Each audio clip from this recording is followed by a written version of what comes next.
ভারতের পশ্চিমবঙ্গে দুর্গাপূজায় যেন অপরিহার্য পদ্মার ইলিশ। প্রতি বছর তাই পূজা এলেই চাহিদার তুঙ্গে থাকে বাংলাদেশের জাতীয় এই মাছ।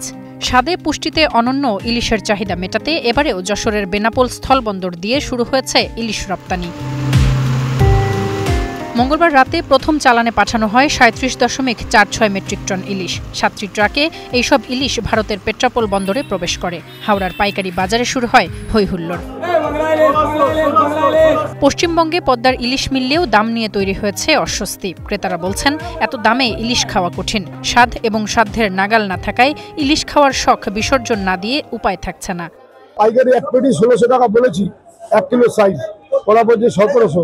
আমাদের বাজারে চলবে না, ওই জন্য বাজারে এখন সামনে পূজা, মাছ খাবে না, তো মাছ ১৭০০ টাকা বিক্রি হবে না বাজারে। এদিকে গুজরাটের বাজার থেকে আসা ইলিশ ৫০০ থেকে ৬০০ টাকায় মিলে যাচ্ছে। ফলে সাধারণ ক্রেতা এখন সেই দিকেই ঝুঁকছেন। আর বিক্রেতারাও বলছেন, কম দামে পদ্মার ইলিশ বিক্রি একেবারেই সম্ভব নয়। বাজারে একটু দামটা বেশি হয়, তাই বলে একটু হিমশিম আমরা খাচ্ছি। গুজরাতে ইলিশ সঙ্গে এটা ১০০০ টাকা হেরফের, ৮০০-৯০০।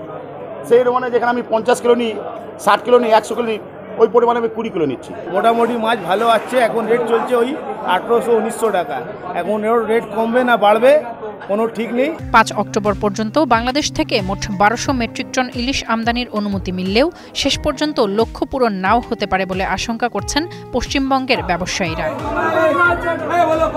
তাসফিয়া তামান্না, স্টার নিউজ।